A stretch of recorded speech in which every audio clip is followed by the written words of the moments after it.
ta chân chặt đám to pi so mánh dương chùm nói tí mùi để cho chùm nói tí pi to máu cho chùm nói tí pi về pi w equation này dương bột chùm mùi nấm ra chùm mùi nấm kia can subject là verb hay verb lại này cứ chỉ basic verb ở chúng ta basic verb lại này cứ be hay plus complement chân complement lại nên cứ chỉ việc bằng phanh này vẫn sẵn đại từ lớp object rồi có PAT việc bằng phanh đấy tụ bay verb có việc bằng phanh này ở bàn này bởi những bạn niêm bàn viết tới chỉ object rồi còn niêm về tới chỉ objectแต่នេះពាក្យបំពេញនេះទោះបីយើងដាក់កិរិយាសព្ទឧទាហរណ៍ថា do ហ្នឹងក៏វាប្រើទៅជាពាក្យបំពេញនេះបានដែរឃើញទេអញ្ចឹងយើងតពីម្សិលមិញមក form របស់វាហ្នឹងហើយកន្លែងនេះយើងឧទាហរណ៍មក what can you do តើអ្នកចេះធ្វើអ្វី who can speak English តើនរណាចេះនិយាយភាសាអង់គ្លេសចម្លើយរបស់យើងគឺមាន2ចម្លើយទី1គឺចម្លើយស្របខាងដើមរបស់យើងចម្លើយទី2គឺចម្លើយបដិសេធប៉ុ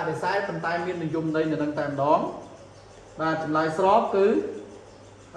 subject plus can plus basic verb នោះដែលរៀនហើយបានយើងបូកជាមួយនឹង object ចុះហេតុអីបានជាមាន object ម្ដងហ្នឹងដោយសារវាពាក្យនោះមាននាមឬគុណនាមឬកម្មបត្តិនៅកន្លែងហ្នឹងអញ្ចឹងយើងអាចបង្កើតបានទៅជា object បាទដើម្បីបំពេញន័យឲ្យបាទកិរិយាសព្ទនេះ can និង basic verb នេះណាអញ្ចឹងបានខ្ញុំដាក់ object តែ complement គឺដាក់បានទាំងអស់ទាំង object ក៏នៅក្នុងនោះដែរ complement នឹងគឺវាមានន័យថាបង្គ្រប់ន័យ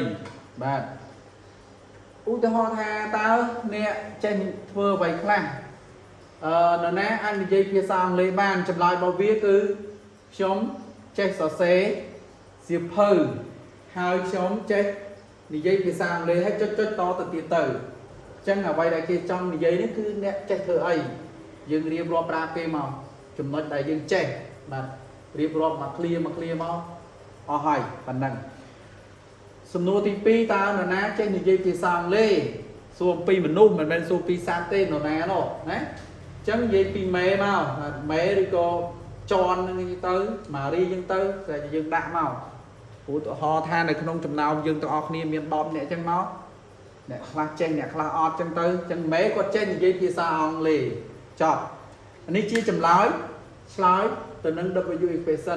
equation មិនសំដៅតែពាក្យ what ពាក្យ who ទេពាក្យណាដែលអាចប្រើជាមួយនឹង can បានយើងយកមកប្រើមិនមែនចេះតែប្រើទេវាមិនដែរណាឧទាហរណ៍ថា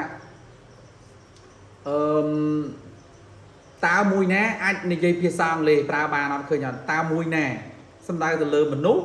ឬសំដៅលើសត្វឬវត្ថុមួយណាហ្នឹងឃើញ W equation ដែរអញ្ចឹងចំណុចទី2យើងនិយាយអំពីពាក្យ can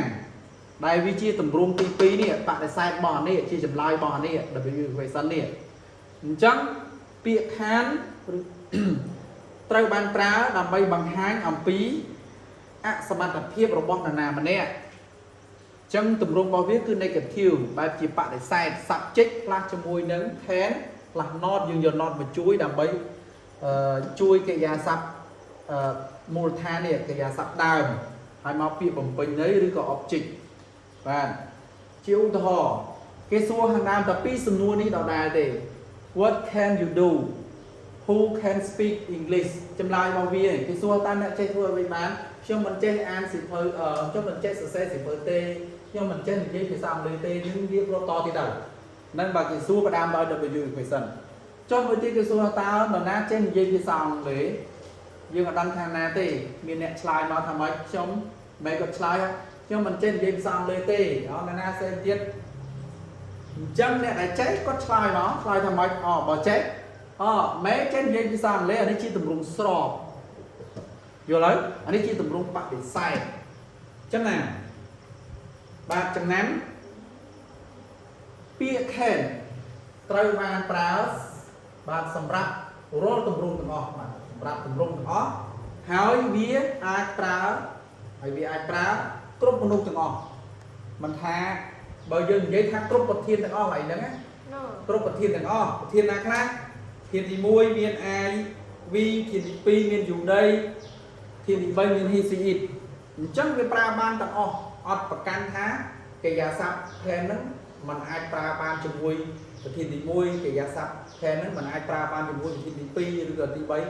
cứ pra ban tặng chọn phần này